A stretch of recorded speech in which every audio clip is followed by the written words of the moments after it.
Olá, parece que nós atrasamos. Eu já estou há 20 minutos dando uma palestra sem apertar o vídeo, mas vamos fazer de novo, pelo menos uns 15 minutos.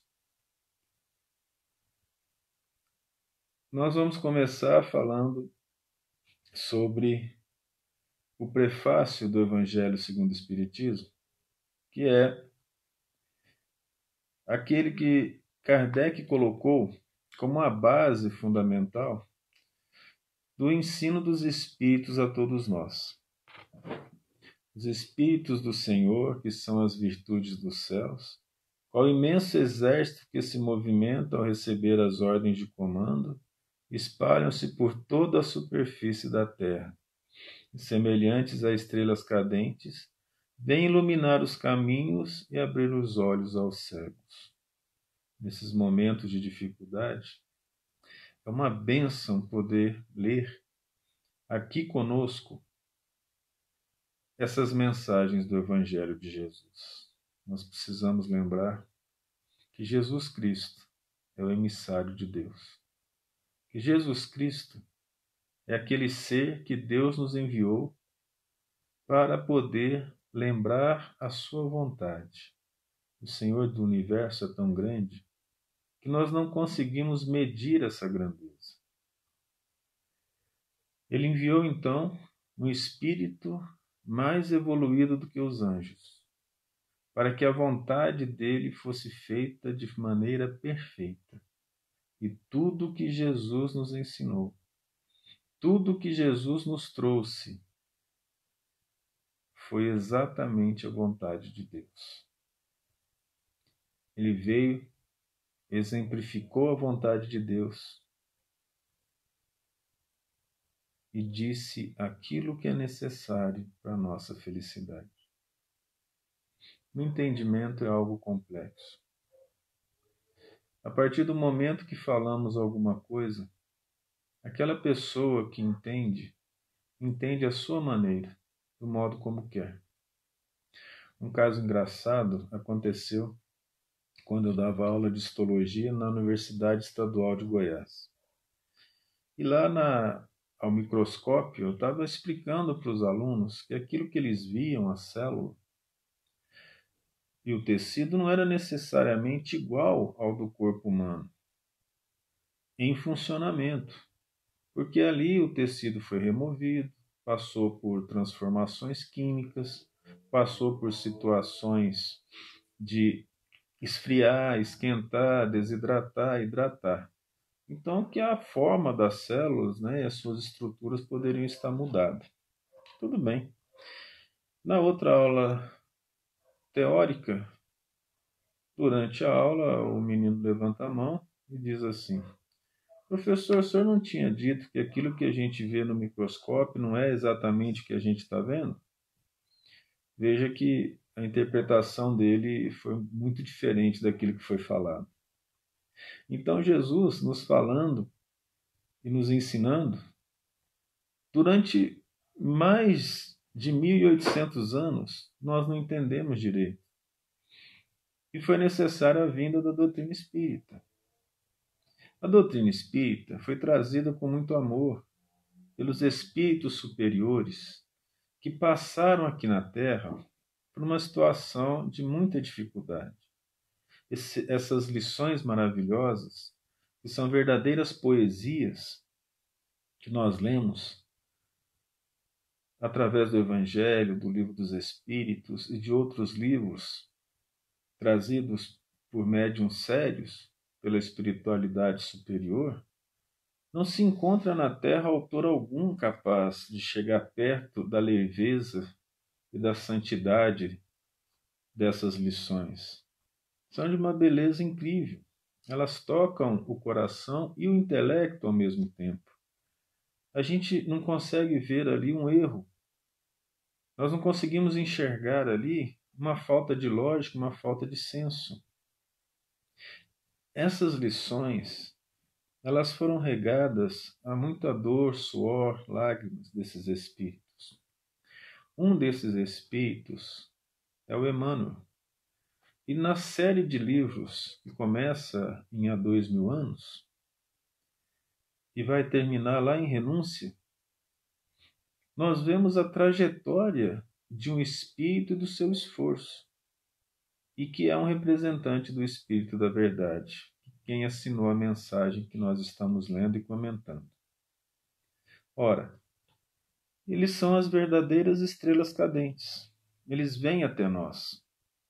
Eles tocam o nosso coração através da intuição, através das lições escritas pelos médiuns, através de alguns médiuns que são psicofônicos. E o mais importante disso é entendermos que essa luz chega a toda a Terra. Um caso que nós podemos lembrar foi de quando Chico Xavier estava internado em Uberaba. E a câmera da TV pegou uma imagem interessante, que eram duas bolas de luz, mesmo durante o dia elas brilhavam, penetrando a janela do quarto do Chico. E depois, perguntando ao Chico sobre isso, ele falou que havia recebido naquele momento a mãe e o Emmanuel, que foram conversar com ele. Então as estrelas cadentes vêm, e está comprovado, não só para o espírita, mas também por aqueles que viram e tinham olhos de ver. Veja que nessa situação nós podemos compreender que essa luz chegou até para os não espíritas. Os espíritos do bem vêm até nós, principalmente naqueles momentos de grande dificuldade e nos momentos em que nós temos conosco a vontade de fazer o bem, principalmente quando estamos unidos. Então, nos centros espíritas, nas igrejas, aonde as pessoas quiserem receber Jesus, essa luz chega até nós, porque os espíritos do bem descem como estrelas cadentes até nós. São as bênçãos eternas que nós recebemos, as bênçãos de Deus, que todo filho dele recebe. Nós somos muito amados, muito queridos. Deus nos abraça a todo instante pela brisa que nós recebemos na face, pelo sol que nos esquenta, pelo abraço do filho, da esposa, do esposo, do amigo querido, pelas lições do Evangelho, tanto segundo o Espiritismo quanto o Evangelho de Jesus. Nós buscamos sempre Jesus. Os caminhos é que são os problemas.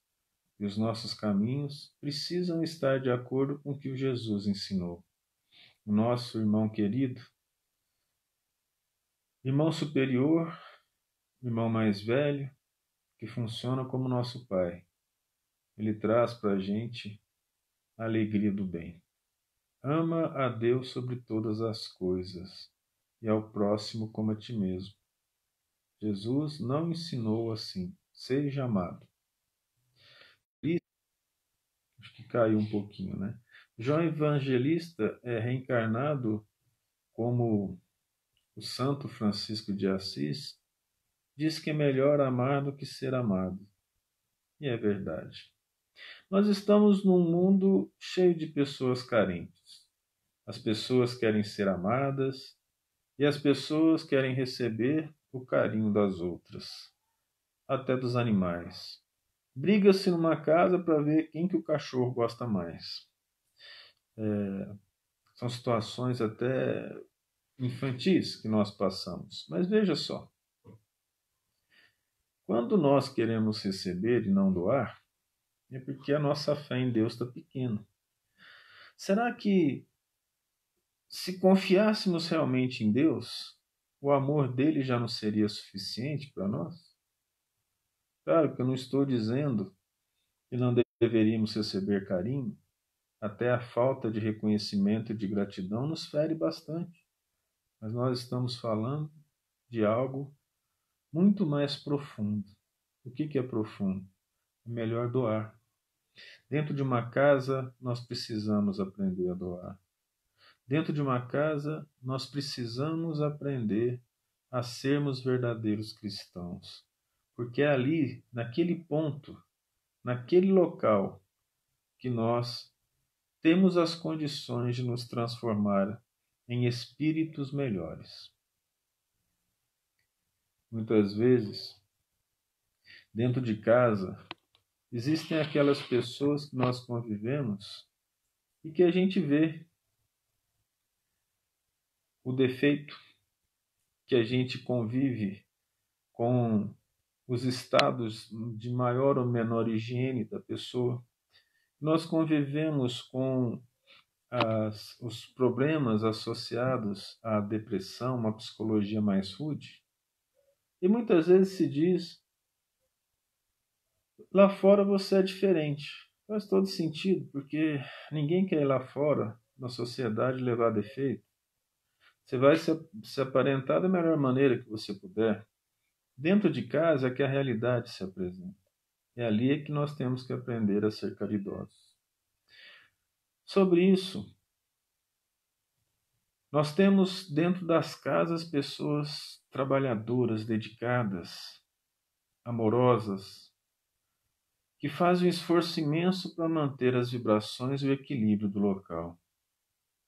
Isso é muito interessante, porque aprendendo a ver defeitos, costumamos não ver virtudes.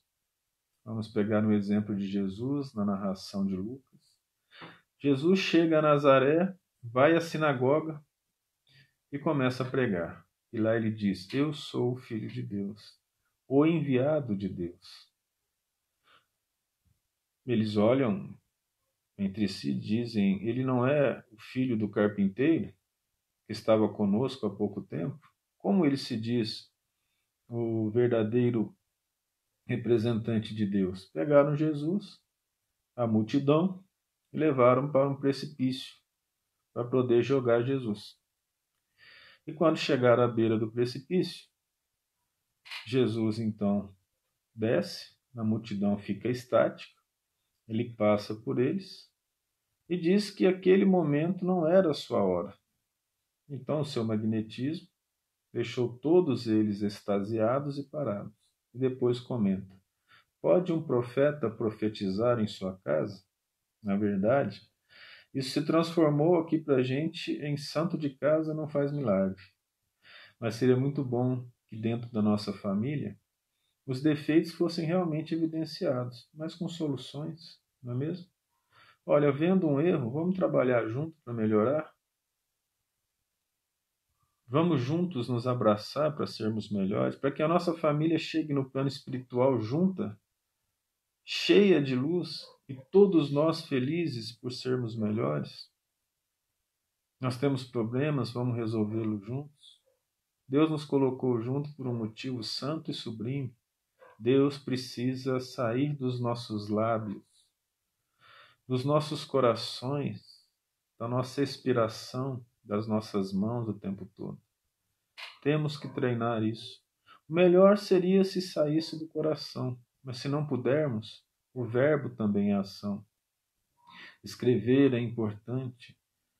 Temos lido algumas mensagens sobre a situação do país e do mundo nesse momento, em que, interessantemente, o espírito que se diz anjo, em momento algum diz a palavra Jesus, no texto todo. Em momento algum ele fala de Deus, ele usa a palavra Deus, Pai. Tomemos cuidado com isso. Quem ama a Deus sempre fala de Deus. Quem ama Jesus sempre fala de Jesus. As nossas conversas, elas precisam ter Jesus conosco. Nós precisamos aprender a amar como Jesus nos amou. A amar da maneira mais simples possível, que é aquela em que nós, observando os defeitos, enxergamos em nós os mesmos defeitos. Aquele que, mesmo não sendo muito bons, a nossa vontade de ser grande é tanta que nós convidamos os outros para nos ajudar. Imagina chegar para um filho, ou para uma esposa, ou para um pai e falar: olha, eu preciso de ajuda para ser um espírito melhor. Quando eu errar dessa forma, quando eu exagerar em alguma coisa, me avisa, me auxilia. Vamos crescer juntos. Nós podemos fazer isso em casa e com os amigos. Aí, a nossa casa vai receber uma estrela cadente, que é o Espírito de Deus que vem iluminar os caminhos da vida e abrir os nossos olhos, que somos cegos. São chegados os tempos em que todas as coisas devem ser restabelecidas no seu verdadeiro sentido para dissipar as trevas. Trevas maior do que temos em nossos corações. Aqueles que assim não veem é porque ainda não se conheceram. O conheça-te a ti mesmo é fundamental. Buscar saber quem somos de maneira clara, não ter medo.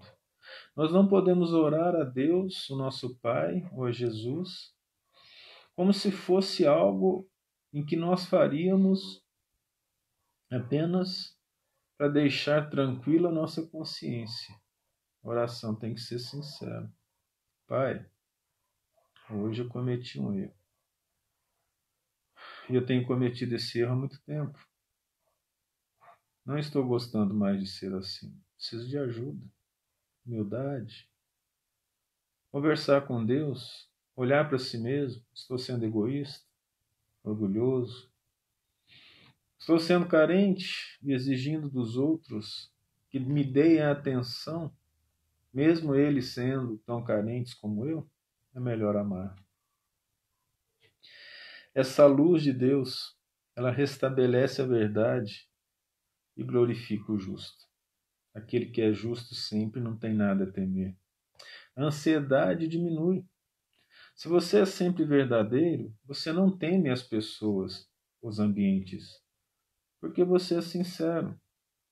Você faz justiça, quem poderá olhar para você e dizer que você está fazendo algo errado? Mesmo se o disser, a sua consciência fica tranquila. A maior causa da ansiedade, que é uma doença muito profunda na alma e que nos tira a serenidade para as decisões importantes da vida, é a nossa falta de virtude, é a nossa falta de carinho, é a nossa falsidade. No momento que somos justos e amorosos, a ansiedade diminui. Amor, esse é o remédio para todas as dores da alma. Acontece que falar isso é fácil, Jesus já o disse, mas Jesus fez, nós não fizemos. E não estamos fazendo, mas temos que aprender a fazer. Então, como que eu faço para poder amar mais, para ser o melhor cristão? Estudo. Estuda como?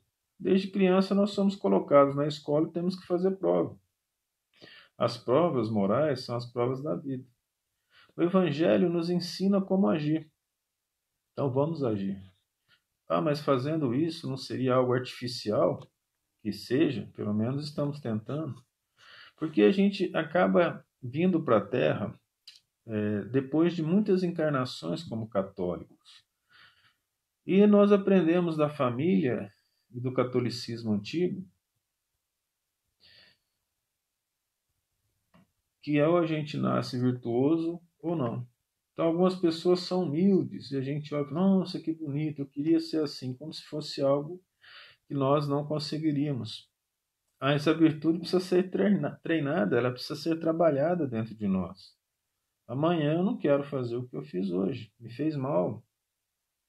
Para isso é preciso uma serenidade. Nem sempre nós temos. Então como é que eu busco essa serenidade? Não conseguindo sozinho? Jesus. Então começamos com a oração sincera, não oração pronta. Meditando sobre oração, por exemplo, eu vou até falar uma coisa que deve deixar as pessoas um pouco contrariadas. Mas eu parei de falar assim seja na oração. Por que eu faço oração? E quando eu falo assim seja, eu estou dizendo que seja como eu quero. E não é bem assim. Eu fiz oração e fiz um pedido, mas quem sabe melhor de tudo é Deus. Eu peço a Deus uma ajuda. Senhor, me dê força para vencer tal coisa. Ele vai decidir se vai dar ou não. Se eu falar assim seja, ele já está dizendo. Ah, mas Jesus falou assim seja depois do Pai Nosso. Aí sim, né? Porque era perfeita a oração, ela é perfeita. Que seja como Jesus falou. Mas na oração de cada dia, apenas refletir sobre isso. Eu não estou falando que é um exemplo, não. Só estou dizendo que eu fiquei refletindo. Porque a oração precisa ser pensada. E demorou um tempo para eu poder saber disso dentro de mim. Eu vou falar com Deus de maneira aberta, clara. Senhor, eu estou com uns problemas aqui, me ajuda. Aí a gente fica triste. Puxa, eu não consegui vencer. Aí um espírito fala para mim assim, um amigo querido, Thales, foram séculos de trevas que você não vai vencer em alguns anos, mas não pode parar de tentar. Então nós recebemos até consolação que nós não merecemos. Olha que bênção isso, né? Então Jesus nos sustenta em seu amor. Conversar com ele tem que ser algo natural, tranquilo. Quando a gente faz alguma coisa errada e se envergonha durante o dia, a gente não quer orar, né? Fica com vergonha. Mas é aí que precisa de orar. Eu errei hoje, mas não vou errar amanhã, não. Vou melhorar.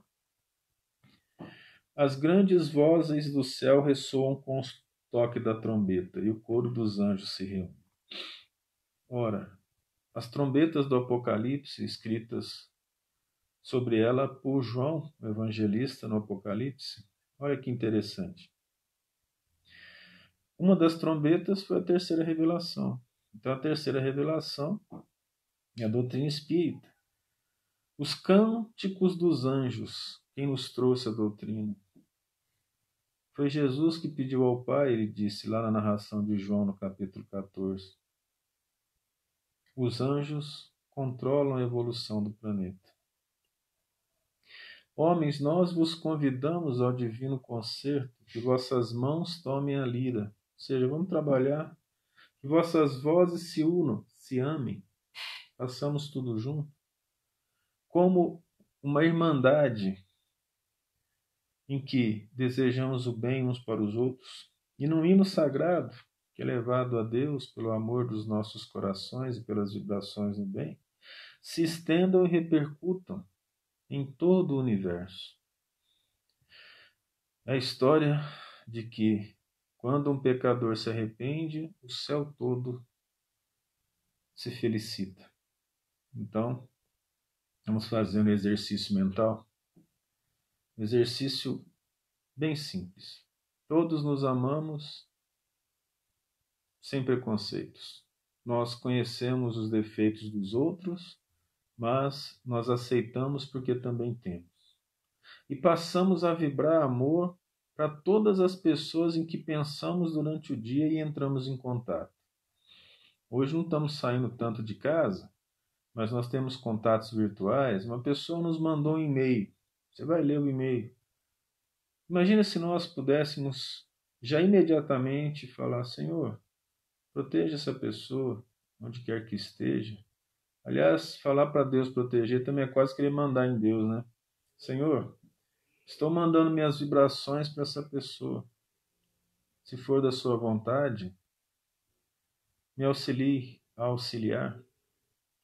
Enquanto uma pessoa que vai fazer uma entrega na minha casa, envolvê-lo em amor, não precisa falar nada. Você passa por alguma pessoa ou recebe alguma informação dela, já vibra bem para ela. E aquelas que estão ao nosso lado, levar amor, tranquilidade, até no momento de ser enérgico, fazê-lo com carinho. E aí sim, nós criaremos um hino no planeta Terra, que vai unir todos os corações no bem, formando um aspecto de vibração abençoado, que fará com que os espíritos do bem se reúnam a nós e que o próprio Jesus se aproxime de nós. Estaremos então cheios de paz e de serenidade. E todos aqueles que não estiverem em uníssono, nós não os deixaremos e lhes daremos as mãos, porque são nossos irmãos. Mesmo que não fiquem aqui, onde quer que estejam, nunca perderão nosso carinho, porque nós não podemos subir em direção a Deus, deixando para trás os nossos laços profundos de amor e de amizade. O amor verdadeiro, ele se sacrifica, ele espera, ele tem Jesus como a orientação suprema. E Jesus é a bênção das nossas vidas. Homens, irmãos a quem amamos, nós estamos juntos de vós. Amai-vos também uns aos outros, e dizei do fundo do vosso coração, fazendo a vontade do Pai que estás nos céus. Senhor, Senhor, e entrareis no reino dos céus. Como Jesus falou que o reino dele não é deste mundo, não parece estar tão perto assim, essa frase significa trabalho. Vamos trabalhar, vamos falar Senhor, mas fazendo a vontade dele. Vamos seguir Jesus, vamos nos dar as mãos. Nós, pelo menos nós espíritas, precisamos fazer isso. E mais aqueles irmãos que tenham boa vontade, como podemos ser os trabalhadores da última hora trabalhando sozinhos? Nós precisamos unir as nossas enxadas, as nossas pás, picaretas, e com o suor da nossa alma nos aproximar de Deus. E esse, que seja pelo menos um desejo, pelo menos deve ser um desejo sincero, que mais do que dos lábios se transforma em força de vontade, que é fundamental. Foi pedido a nós que falássemos um pouco sobre a situação atual do planeta. É algo que eu tenho evitado falar. Uma aluna minha, que se transformou em espírita, perguntou sobre isso. O que o Espiritismo fala sobre isso? Primeiro, que eu não sou porta-voz da doutrina espírita. Isso é fundamental que se saiba. Segundo, que aquele que se faz porta-voz da doutrina espírita precisa repensar o seu papel. Mas a minha resposta foi o seguinte: e para que isso interessa? Está tudo escrito. Fazer o bem, auxiliar os outros, passaremos por dificuldades. Por que nós estamos preocupados com o que veio e quando vai? E a origem? Interessantemente, muita gente cai nessa situação. Um caso real, e com todo respeito ao querido Divaldo, ele falou que ele achava que isso foi muito bom para evitar a Terceira Guerra Mundial. Ele fala isso numa palestra. Menos de uma semana depois, ele recebe o Dr. Bezerra de Menezes, que diz assim: não nos interessa, mais ou menos assim, não nos interessa saber os motivos dessa doença, pelo menos agora. Veja que interessante. Então nós podemos dar a nossa opinião. Mas existe alguma coisa que nos acontece, qualquer coisa que seja, que já não esteja escrito a maneira de proceder no Evangelho de Jesus ou no Evangelho segundo o Espiritismo? Alguma coisa diferente de amar a Deus, amar ao próximo e fazer a caridade? Há algum sentido em saber quando vai acabar? Isso vai fazer diferença? Talvez para a fofoca espírita, né? Aquela vontade de dizer assim: você viu o que o Espírito falou? Da maioria das mensagens que nós lemos, inclusive dizendo nomes de vários espíritos, nós encontramos problemas seríssimos na escrita em relação ao teor moral delas. Porque não tem porquê um espírito superior dizer alguma coisa. Quando o Dr. Bezerra veio falar por Divaldo, que nós podemos acreditar nessa seriedade, ele falou só de amor e caridade. Ele falou para nos unirmos, para nos amarmos, tudo aquilo que Jesus ensinou. Mas tem fofoca não só espírita, mas do espírita com os das outras religiões, né? Porque muita gente chega e fala assim: e aí, o que o Espiritismo acha dessa situação? Né? E a gente, para não ficar para trás, arruma alguma coisa para falar dos espíritos, né? E aí a gente acaba cometendo alguns erros. Por que nós estamos preocupados? Estamos fazendo reunião espírita pela internet. Estamos dentro de casa, perto da família, aumentando muito a possibilidade maravilhosa de crescermos através do contato uns com os outros. É uma bênção. A doença, essa pegou o mundo inteiro. Mas e as doenças morais que estão conosco há tanto tempo? E a pandemia do orgulho? E a pandemia do egoísmo? A pandemia da vaidade? A pandemia da materialidade, do apego aos bens terrenos? Que existem, estão conosco. Nós espíritas temos que nos preocupar com o desencarne? Nós espíritas temos que nos preocupar com a doença que mais cedo ou mais tarde nós teríamos, ou não, como câncer, como uma outra doença contagiosa? Por que essa necessidade de nos preocuparmos com informações que, se soubéssemos verdadeiramente, nos deixariam numa situação de dificuldade? Ora, preocupemos-nos em agir diante da situação e não em fazermos comentários, inclusive comentários infantis, sobre aquilo que nós não conhecemos. Podemos ter as nossas ideias, podemos falar, isso foi muito bom. Eu acho que tem que tomar cuidado, porque se você falar para uma pessoa cujo pai ou a mãe faleceu devido à doença, que a doença está muito boa, pode complicar um pouco. Seria falta de caridade. Ela trouxe coisa boa para o mundo, sim, toda doença traz para o indivíduo. Para o mundo de uma maneira geral, não sabemos os desígnios do Senhor em detalhes, mas sabemos que são perfeitos. Isso já não bastaria para nós? Muito bem, as nossas palestras não seguem esse curso, né? Quando nós estamos próximos. Mas um prazer imenso, eu cometi um erro, eu falei quase meia hora com a câmera desligada, né? É a primeira vez que eu faço isso, esqueci de apertar o botãozinho. Mas eu acho que está no momento de falarmos tchau. A mensagem principal é a mensagem sobre Jesus, Deus, sobre fazer o bem, nos esforçarmos por sermos melhores, acreditarmos uns nos outros que somos trabalhadores da última hora e que é necessário que esse trabalho ele reflita a vontade de Deus e as bênçãos que nos são trazidas, que são imensas. É necessário aprendermos a amarmos dentro de casa e aproveitarmos o momento de utilizar isso. A todos vocês um beijo no coração. A saudade é imensa, as orações são constantes e entre em contato, se for necessário. Né? Um grande beijo a todos. Deus nos proteja. Que nos encontremos em sonhos.